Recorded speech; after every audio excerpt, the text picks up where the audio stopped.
la encuesta de actividades de niños, niñas y adolescentes 2023, la EANA, que fueron dados a conocer recientemente, y para poder profundizar y conocer más sobre estos resultados es que invitamos durante esta mañana a quien es el gerente general de la Fundación San Carlos de Maipo. Nos acompaña Marcelo Sánchez. ¿Cómo estás, Marcelo? Bienvenido a Café Plus. Muy buenos días. Hola, Victoria, muchas gracias por la invitación. La verdad es que este es un tema tremendamente importante porque a la hora de juzgar, por ejemplo, situaciones como la participación de niños en delito, uno no mira hacia atrás y no va a buscar cuáles son las causas. Y aquí, cuando hablamos de trabajo infantil, hablamos de un factor de riesgo que está presente y que es importante abordarlo porque hemos visto cómo ha ido creciendo a través del tiempo.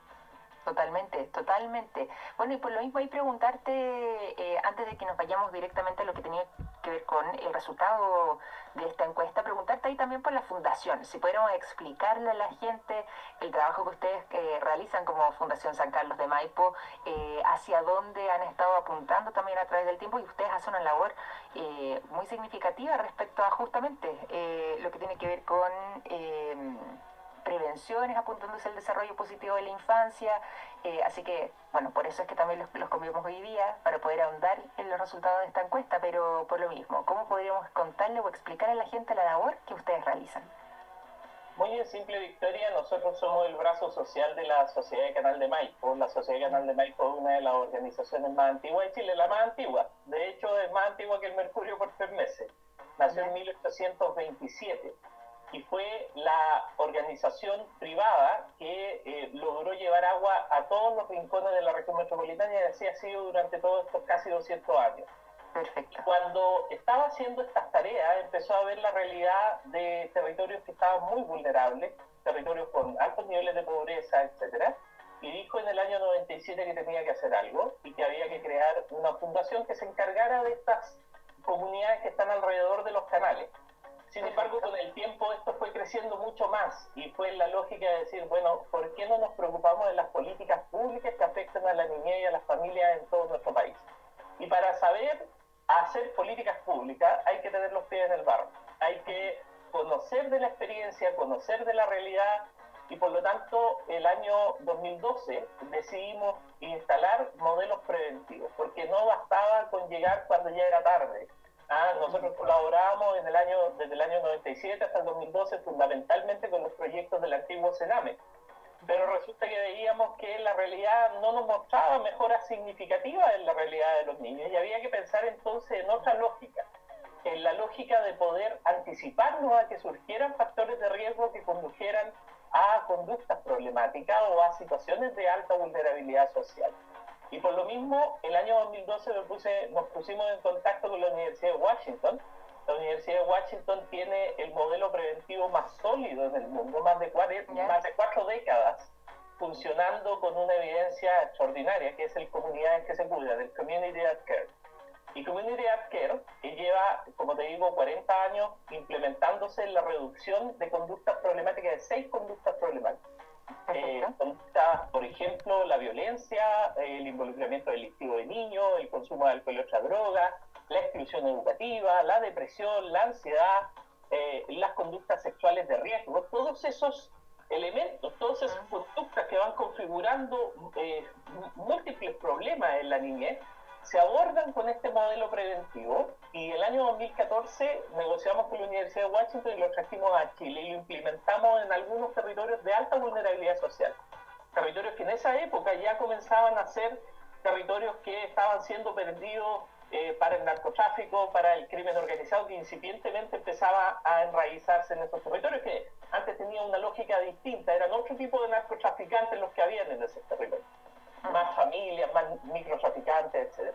Y ahí comenzamos un trabajo, pero lo importante era poder cambiar el estándar de oferta que había disponible para poder hacer esa prevención. Y fuimos a buscar aquellos programas que tenían la mejor evidencia en el mundo.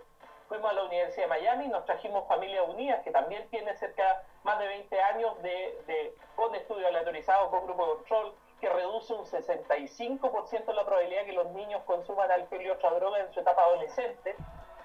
Nos trajimos ICDS, que es un programa del Susquehanna Institute, que lo que hace es enseñarle a resolver problemas y a generar habilidades socioemocionales desde el nivel de párvulo a los niños. Perfecto. También que tienen resultados con evidencia a más de 30 años que va mostrando cómo los niños desarrollan menos conflicto escolar, tienen mejores notas, tienen mejor capacidad de socialización y tienen un mejor futuro como familia. Y después nos trajimos otro programa que también que tiene mucho peso de evidencia internacional, que es PMTO, lo trajimos a Chile, que es del Oregon Learning Institute, donde finalmente hemos implementado programas de parentalidad para papás de niñitos de hasta 8 o de 10 años en una primera etapa, porque Familia Unida lo tenemos para las etapas posteriores, y ayudan a los padres a trabajar con los hijos una crianza respetuosa y una crianza positiva. Todos estos programas cumplen con el estándar de tener a lo menos 2 estudios aleatorizados con grupo control, pauta de fidelidad, la implementación y haber demostrado resultados. Porque acá con la niñez, Victoria, no estamos para experimentar. O sea, pudiéramos desarrollar programas nuevos y hacer cuestiones así, pero estamos en una situación de tal urgencia que es necesario traer aquello que es seguro. Nosotros acá hacemos las adaptaciones culturales con los equipos que crean estos programas, hacemos las adaptaciones culturales, los probamos a nivel local y después los implementamos masivamente. Eso es lo que hace la Fundación. Y promueve la prevención social basada en la evidencia, una agenda temprana de prevención social que llegue antes y que deje de llegar tarde, que llegue cuando van a aparecer los factores de riesgo. Cuando el niño, por ejemplo, está en un ausentismo crónico, es decir, asiste menos del 85% a clase. Hay que preocuparse de él para que no salga del colegio. Salir del colegio significa el aumentar la probabilidad que los chicos se inicien en trayectorias delictivas entre un 20 y un 30% cuando tú eres excluido del sistema escolar. Cuando tú consumes drogas, catalizas tú también la probabilidad de entrar en circuitos delictivos. Entonces, tenemos que llegar antes. Y para eso, la prevención social no basta con promoción. Acá en Chile se hace mucha promoción, mucha campaña comunicacional, etcétera. Pero si tú no tienes un vínculo protector en tu papá o en tu cuidador, eso no tiene resultado. Incluso se ha demostrado que puede ser lo que dicen los trabajadores sociales, los trabajadores de la salud, iatrogénico. Algo que parece bien termina haciendo un tremendo daño. Como por ejemplo cuando llevan a los niños a que vean a los presos en las cárceles y les muestren, hay un programa que les muestra eso, termina aumentando la probabilidad. Hay 7 estudios aleatorizados con grupo control que determinan que aumenta la probabilidad que los niños desarrollen actividades delictivas. Por eso que nuestra posición como fundación es trabajar con ciencias de la prevención, con la evidencia, con los resultados, no con buenas intenciones, porque las buenas intenciones lamentablemente nos tienen hoy día, por ejemplo, con que el 54% de los programas que se realizan para la niñez desde el Estado, desde la oferta pública, no tienen resultados, o tienen resultados malos o son apenas satisfactorios. Entonces, tenemos que cambiar la lógica de la inversión. Bueno, y justamente en ese sentido también es que se marca esta encuesta de actividades de niños, niñas y adolescentes EANA 2023. Digo EANA 2023 porque son los resultados que fueron recientemente dados a conocer. Por eso se sitúan un poco en lo que terminó ocurriendo durante el año pasado, pero los conocemos y ahí les cuento un poco a nuestro público, los conocemos ahora en este 2024, bueno, cerrando este 2024 respecto a lo que tenía que ver con esa radiografía en particular, esa encuesta en particular, esa versión. Por lo mismo, aquí si es que nos vamos directamente a lo que son los resultados de esta encuesta, que permite además comprender las realidades de niños, niñas y adolescentes en Chile, y que tienen estas tendencias que son, como decíamos antes, impactantes, relevantes y reveladoras también, frente a, bueno, lo que tú mencionabas, el impacto que realmente pueden tener estas políticas públicas en ese día a día. ¿Qué resultados son los que a ti más te sorprenden y que de alguna forma u otra indicarían que están fallando ahí también como país? Lo primero es que hay que entender que esto es una muestra que se toma entre los niños de 5 a 17 años, son alrededor de 17.000 niños los encuestados. En segundo lugar, que las versiones de la EANA debieran compararse periódicamente. Lamentablemente tuvimos un periodo de pandemia donde no se pudieron comparar, pero en esta versión también hace incomparable respecto a la versión anterior, lo que es una complejidad metodológica no menor, porque uno cuando hace este tipo de encuestas debiera propender a mantener metodológicamente las bases de comparación. En este caso se hicieron modificaciones metodológicas que no las permiten comparar porque se agregaron nuevas categorías. Sin embargo, yo llamo a que se haga un análisis ¿cómo se llama?, del cuadro estadístico que te permita hacer comparación exacta entre la EANA del 2012 y la EANA del 2023. Sería lo razonable, dado que necesitamos establecer la magnitud de crecimiento que tuvo. Sin embargo, si uno hace un análisis general, puede también establecer de que cuando fue la EANA del 2012, nosotros teníamos menos de 300.000 niños que estaban en trabajo, en trabajo infantil. Habían alrededor de 220.000 que estaban en trabajo riesgoso. Hoy día estamos hablando de un universo de más de 500.000 niños que están en trabajo infantil, de los cuales 366.000 están en trabajo riesgoso. Es cierto que una proporción de ese trabajo riesgoso lo incorpora el trabajo doméstico que no estaba considerado en las categorías anteriores. Sin embargo, la tendencia es claramente al crecimiento y es muy consistente con lo que pasó en el resto del mundo después de la pandemia. El trabajo infantil creció más de un 15%.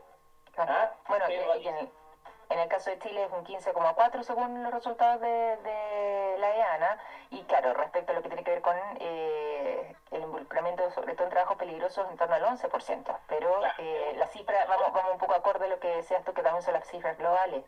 Sí, por eso te digo, pero pudiera ser que esté, ¿cómo se llama?, subestimado. Claro. Y otro de los elementos que quizás, mira, la anterior EANA tampoco se incorporó, pero sí hay estudios del año 2004 respecto de las peores formas de trabajo infantil. La OIT define como la peor forma de trabajo infantil, o dos, digamos, la trata y la explotación sexual comercial infantil. Son dos de los fenómenos, de los tipos de delitos que, para efectos de la contabilidad internacional, son considerados trabajo infantil, pero de las peores formas de trabajo infantil. Y lamentablemente desde el año 2004 nosotros no tenemos estadísticas más que proyecciones respecto de la explotación sexual comercial infantil.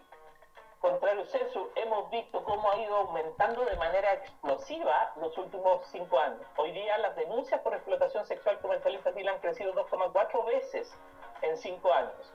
Entonces, es un tema que hay que monitorear y que habría sido muy conveniente que en esta encuesta se hubiese reflejado también lo que está pasando con la explotación sexual comercial infantil, porque hoy día las bases de datos básicamente son las del Ministerio Público, y como tú sabes, al Ministerio Público solo llega aquello que se judicializa.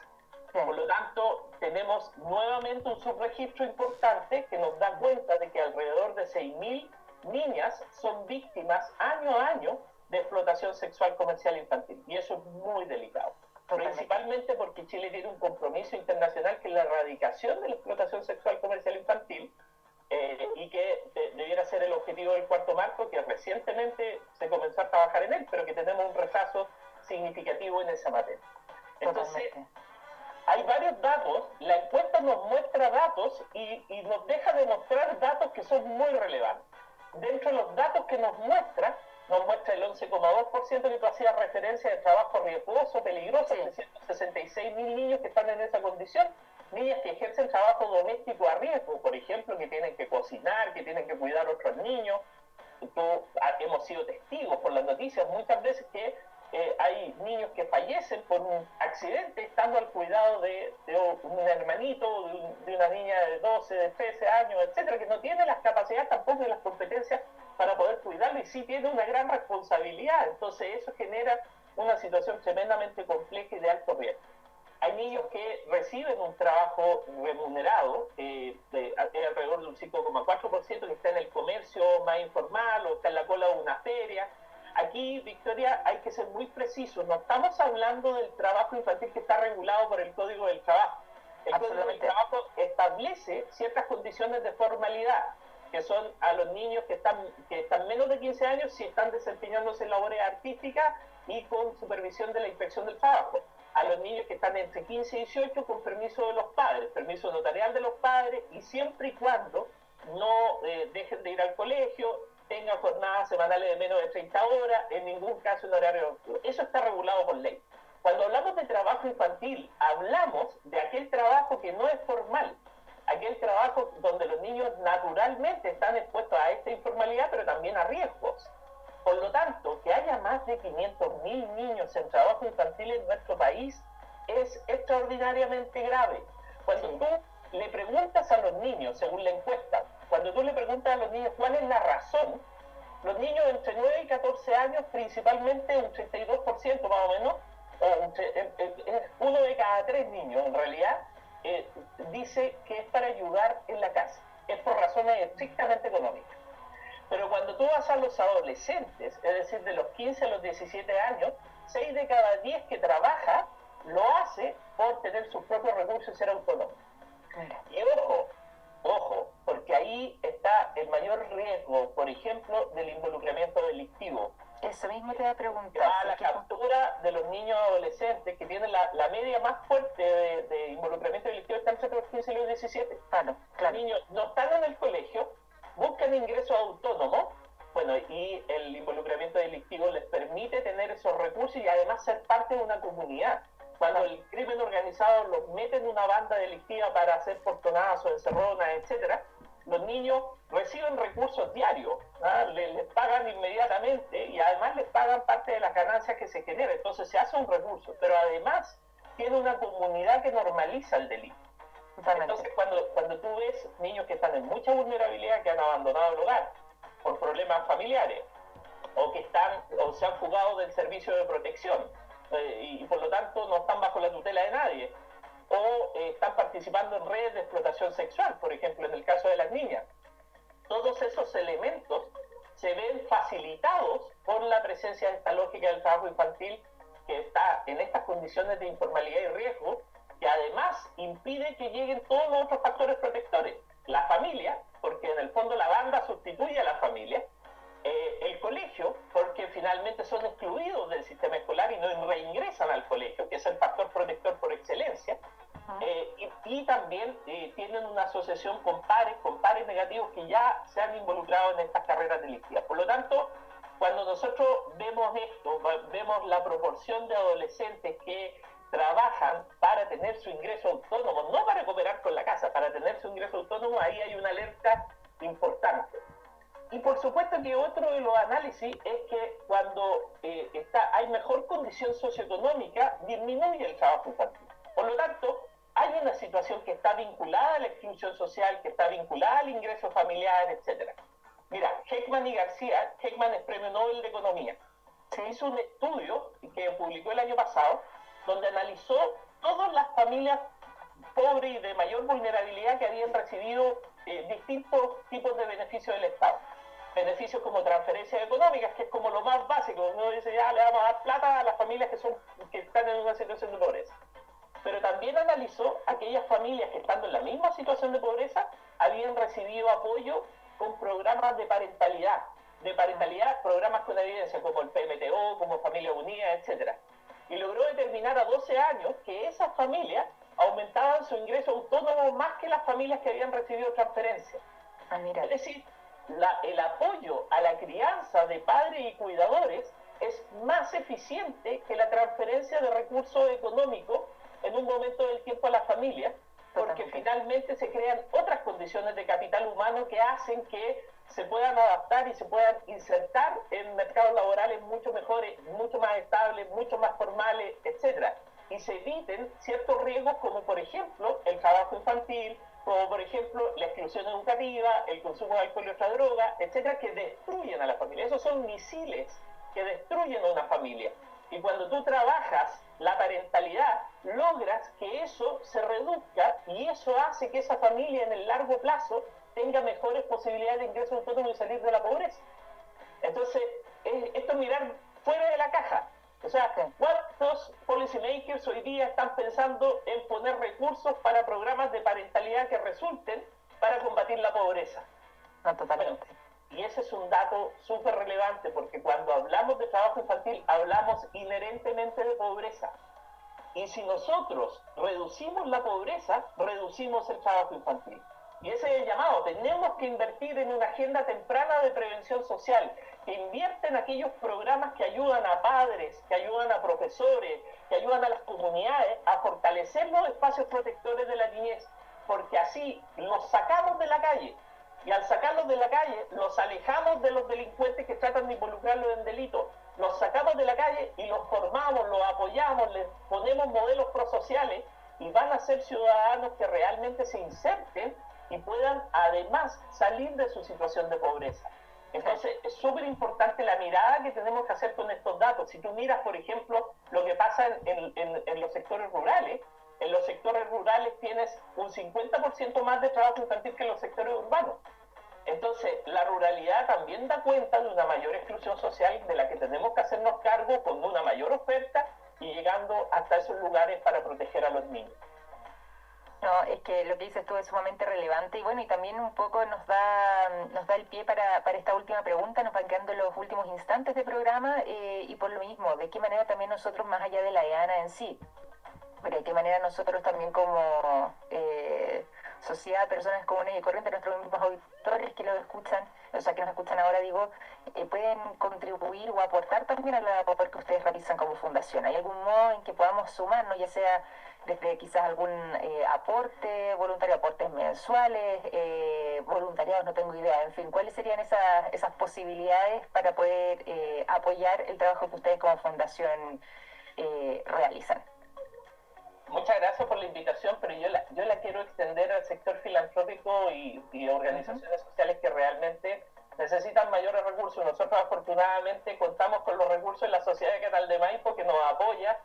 Tenemos la posibilidad también de generar ventas de servicios, etcétera, y gracias a Dios vamos avanzando, pero hay muchas otras organizaciones sociales que necesitan colaboración. Hay organizaciones sociales que están en la frontera, que están trabajando con la explotación sexual directamente o que están trabajando, y a ellos hay que apoyarlo, y los invito a conocer la página de la Comunidad de Organizaciones Solidarias, ver las distintas organizaciones que están ahí.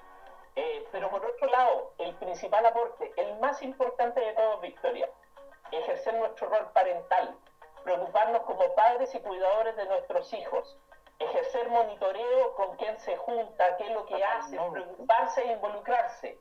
Si nosotros cumplimos ese rol, créeme que más de la mitad de todos los problemas que afectan a los niños desaparecen. Tenemos que volver a sentirnos seguros como padres. Tenemos que darnos cuenta que somos capaces y que podemos proteger a nuestros hijos. Y desde ahí cuenten con el apoyo de la Fundación San Carlos de Maipo. Miren www.fsancarlos.cl, conozcan nuestros programas. Nuestros programas están para apoyar a padres y cuidadores que lo necesiten, y por supuesto que las puertas totalmente abiertas para que nos conozcan cada día más. Absolutamente, nos vamos a quedar también con ese mensaje y te quiero agradecer además por esta conversación tan importante que hemos sostenido acá durante esta mañana en Café Plus, ahondando sobre todo lo que tiene que ver con la infancia, con niños, niñas y adolescentes, un poco la mirada a través de estos reveladores e impactantes datos que nos ofrece la EANA, pero también para saber hacia dónde apuntar, tanto en políticas públicas como a nivel más de Estado, para poder también hacer un trabajo más profundo en esa materia. Así que te quiero agradecer nuevamente por habernos acompañado en esta mañana aquí en Café Plus. Muchas gracias, Victoria. Muchas gracias a todos. Muchas gracias a ti. Un abrazo grande y muchas felicitaciones también de nuestra parte por todo el trabajo y todo el esfuerzo que realizan a diario al equipo de la Fundación. Gracias, Victoria.